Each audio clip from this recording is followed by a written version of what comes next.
Rinpoche, one trait that I have that I know many people in the West share is this sense of, it's related to that speediness and busyness, this sense of never being productive enough, never being good enough, never being satisfied, always feeling like we're failing. And I often feel like it's what drives me to be more successful and more productive than I would be otherwise. But it definitely doesn't make me happy. It makes me suffer from plenty of stress and anxiety, a lot of which is self-induced. And there was someone on your retreat who asked an extraordinary question where she said, look, I always feel like I'm failing, and everyone else would say that I'm actually really successful, but I don't feel like it. And she said, I can't even really enjoy my marriage or my kids or anything because I always am beating myself up. And I wondered if you could talk a bit about this subject, because I feel like part of what's happening for people like me or like her is that we feel like we succeed because we're anxious, because we're pushing ourselves very hard. And there's a fear, I think, that if we let go and we don't beat ourselves up the whole time, then we're going to fail. And how do you think through this issue in a healthy way? Wonderful. This is actually one of the beautiful monsters you're describing. It's the sense of, sometimes it's called the impostor phenomenon. No matter how successful you are, you feel you didn't really deserve it. You don't really have the ability. You'll be found out one day. This is the fear that goes with it. This is the not true part. The feelings are real and they drive us. But this is a very self-defeating way to motivate yourself. Yeah. Because what you're doing is creating anxiety and stress for yourself over and above whatever the world is giving. So I think the secret or the key here is to cut through that in the way that Rinpoche is describing. Yeah. To say, okay, I have these feelings, I have these thoughts, but just to be with them. Yeah. And not to fight it, not to let it drive you. Because, William, I think the standard model of success in our society is actually quite neurotic. It's that if we don't keep up, if we don't drive ourselves, we'll somehow fail and fall behind. And so we get all of this self-judgment, self-criticism, and this sense of, I got to do it, the tension that goes with that. Rinpoche is saying, do it, but drop the tension. Do it, but be with essence love. The whole thing here is that the essence love is missing. The basic okayness, basic well-being, the inner home is missing. And this driving for success is a good. I'm not saying it's a bad, it's good, but you have to have a help of the basic well-being. And together that you can be very successful at the same time, the basic being is happy. And there's two kinds of happy. Happy without reason, happy with the reason. So if you put all your happiness with the reason, all the reasons are not really reasonable. They are they're changing, moving. But they're impermanent, like everything else. They don't last. But it's important that he's pointing to something else, which is an ongoing sense of okayness. Because if you have that and you operate from that, it's a very different mode. You can be highly effective, but without driving yourself crazy, without the tension, without the stress. But you still will do same job. End result even maybe better, but you are happy. You had a very interesting answer to that lady who asked you the question on the retreat, where you said to her something along the lines of, you're externally successful, but I want you to be internally successful too. And I really did a double take when you said that, because I feel like often that's where I'm failing, that it's like I can feel like, yeah, I'm externally successful, but I never actually can really relish it because I'm so busy beating myself up.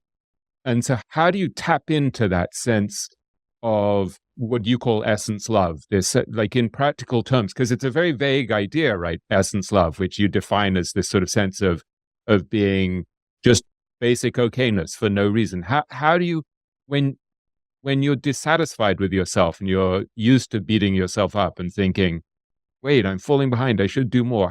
How do you tap into that state of essence love, of basic okayness, independent of your circumstances? I think a little bit training through mindful awareness, and you have to drop all this worry for a while. It's not like forever removing from you. Just take your backpack and then true to yourself, what is down there. And then you might meet some beautiful master through handshake practice. You open up. When it open up, then naturally you feel okay. I'm okay. Why are you okay? No reason. I'm just feeling good. I feel okay. And we have to nurture that time to time. Reconnect with that, nurture that. Then that, what you call, purifies the hollow inside. In deep down, there's a hollow. People have the hollow. And then there's no more hollow. There's some richness. And that is love. Ready to love to others. Some kind of, I call basic spark, shining. I'm okay with the busy, or I'm okay without that also okay. So I call the dance between these two. One is social I, one is like basic, healthy, mere I. And the mere I is just, this is such a complicated subject. I'm hesitant to go into it, but can you give us a sense of what you call them? Or what would you like to say about this, Daniel? Well, it's very interesting. So Rinpoche has a model of several different I's. One is the needy, reified I. It's the one that worries. It's the one that says, I have a deadline. If I don't get it, it's something terrible. It's that state of mind. And then there's what he calls the mere I, which is very different. MERE. Yeah. Yeah, MERE, mere I, where you're sufficient unto yourself. You have this basic okayness, as Rinpoche says. There's a social I, that's your role. You do a podcast, you're a journalist, you write, and you use that effectively to help other people. But that is not who you are. You put it on and you take it off. When you're William at home, you're someone else, William at work. Exactly. Who you are, loving, open, normal, good sentient beings. But then, my social I comes in. Use social eyes in the form of compassion with. And you mentioned something in the book, Daniel, I think you write about the Dalai Lama, who both of you are friends with, as a beautiful example of someone who's brilliant at using his social I, like he operates brilliantly in public. Yes, and what's remarkable about him is he's so flexible with it, depending on the context, depending on who he's with, depending on what people expect of him, he brings out a different social I. And he does it very seamlessly. But you were saying there was a study by Paul Ekman, I think, where he looked at the Dalai Lama's face and he would mirror the expression of the other person in this amazing way. And then the other person would go and his face would go flat again. And then the next person would come and his face would mirror their face. Paul Ekman was a world expert on the facial expression of emotion. And when he met the Dalai Lama, he said, I'd never seen a face like that. First of all, he freely expresses the entire range of human emotion. And the second of all, he reflects whatever the person he's with at that moment is feeling. But then he drops it. And he said, Ekman said, most people can't drop it. It stays with them. But he's so adaptable and agile. This is the way he manifests his social self, so that he's ready for the next person and the next person and the next person. So Rinpoche, when I try to sum up a lot of your teachings and see the link between your teachings of handshake practice, dropping, trying to avoid reifying our own ego, our reified I, and believing too much in who we are and how great we are or how solid we are or how permanent we are. A lot of your practices seem to be kind of a letting go and a lightening up, and then saying, if I drop all of these worries and all of these fears and all of these childhood patterns, then what's underneath it is actually a much simpler and kinder and less fearful and more loving person. Is that fair to say? That's what we're discovering? Yes. I think you know my book more than I do. I just read it last night, so it's fresher to me than it is to you. Yes. But it's a very nice view of human nature that underneath all of the nonsense and all of the worry, you talk about dropping the backpack of neuroses, like dropping a lot of this nonsense, and underneath discovering actually that for the most part, people are pretty good and pretty loving and pretty kind. And I find that myself, that like when I behave worst, it's usually because I'm stressed out. So when you think of your father, for example, or you think of the Dalai Lama, or you think of your other great teachers, is this what they're representing in a sense? This freedom where they've got rid of so much of this stuff that they're able to operate in a clear and simple way?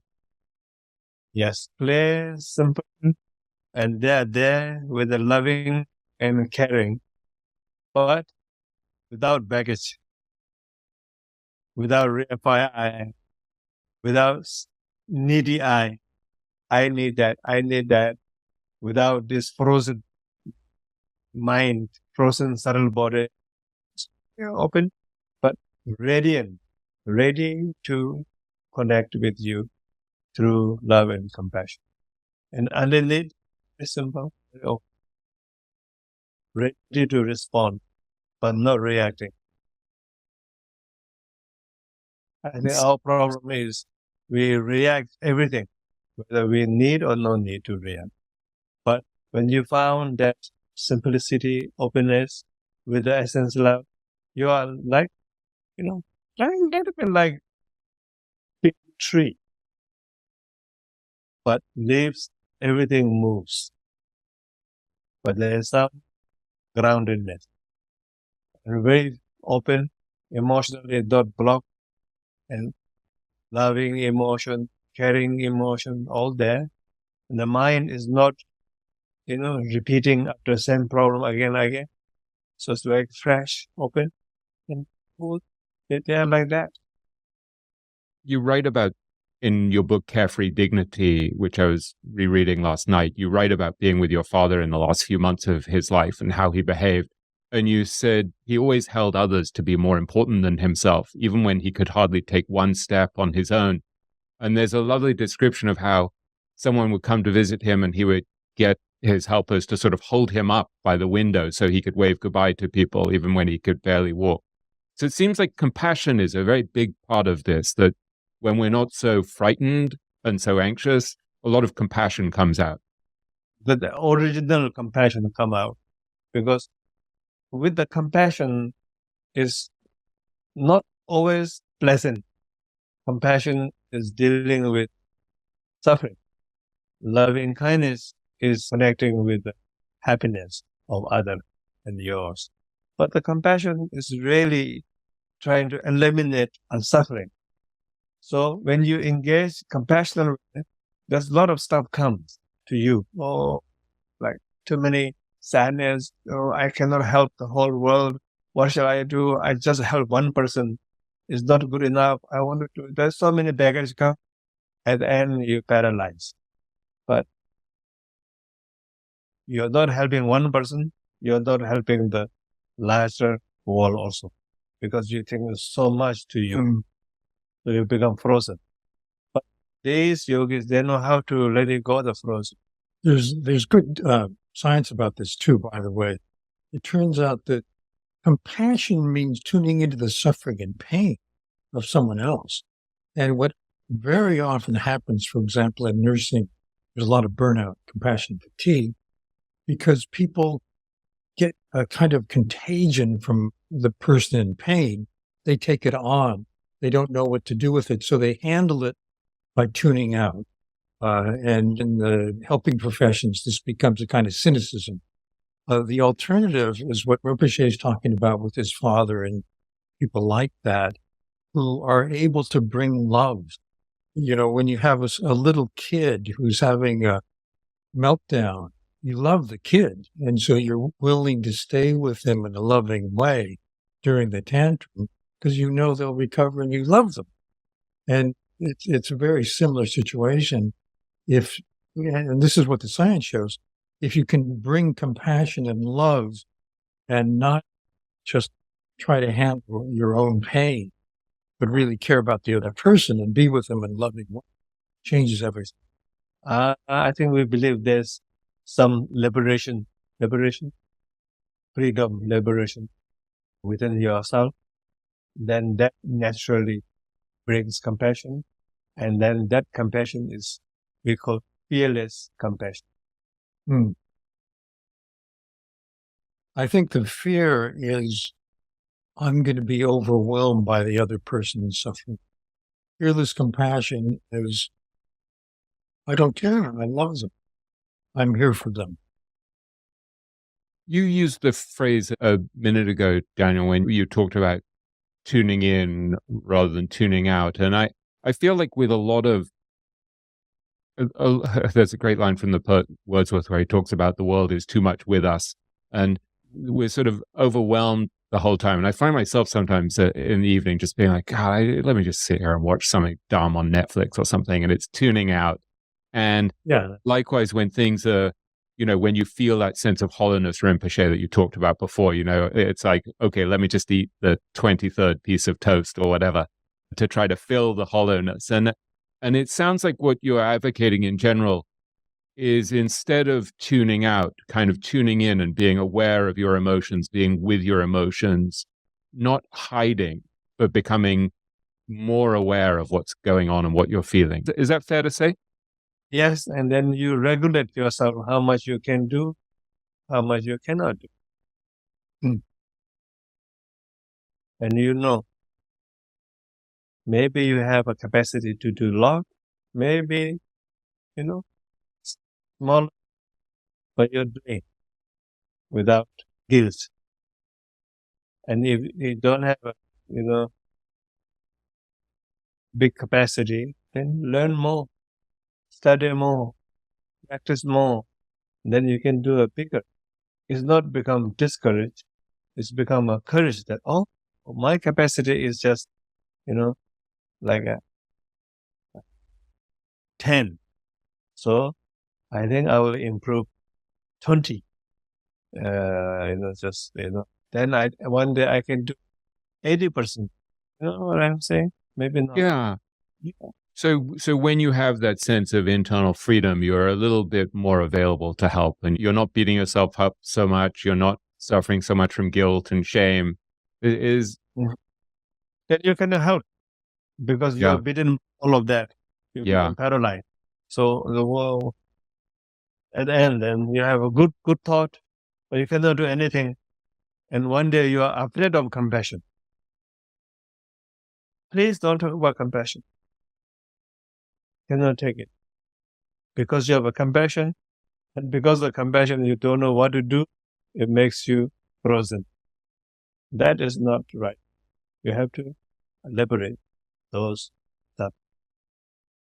You seem very free. When I watched you in action over the last week in Garrison, New York on this retreat, you seem very joyful, very peaceful, very calm. You're helping a lot of people. There's no atmosphere of you trying to impress people. It's like you seem very free and humorous. Do you feel like you've managed to free yourself after all these years? I know a little bit of dance.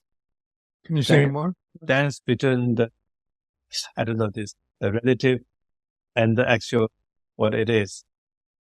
So the relative world is kind of the practical world that we live in. And then there's this ultimate world that you live in that it's hard because it gets into esoteric Buddhist terminology, right? Yeah, I mean, you cannot really hold in, and you are just a simple human being. So in a way, a lot of this is about becoming simpler, so that we're being in the present moment rather than worrying so much? No worry, sufficient worry, not over worry. Yeah. I'm good at sufficient worry. That's good. Um, We think it's sufficient worry, but actually we are over worried. yeah. That's why you need meditation to look at, is this a really sufficient worry? Is this a distorted based on sufficient worry? 10% is sufficient worry, but I'm worried about 50%. So this 40% is giving me suffering. If that 40% is deluding me, so why should I handshake with the 40% and keep the 10%? And 10% is quite healthy. I call healthy fear, healthy attachment, healthy jealousy. Yeah. But when it's out of balance and then you build in the distorted one and bringing into the reality, and you're wearing that from that lens, you are receiving everything through that, then it gives suffering to you, gives suffering to your family, it gives suffering to the world because it's misunderstanding, miscalculation.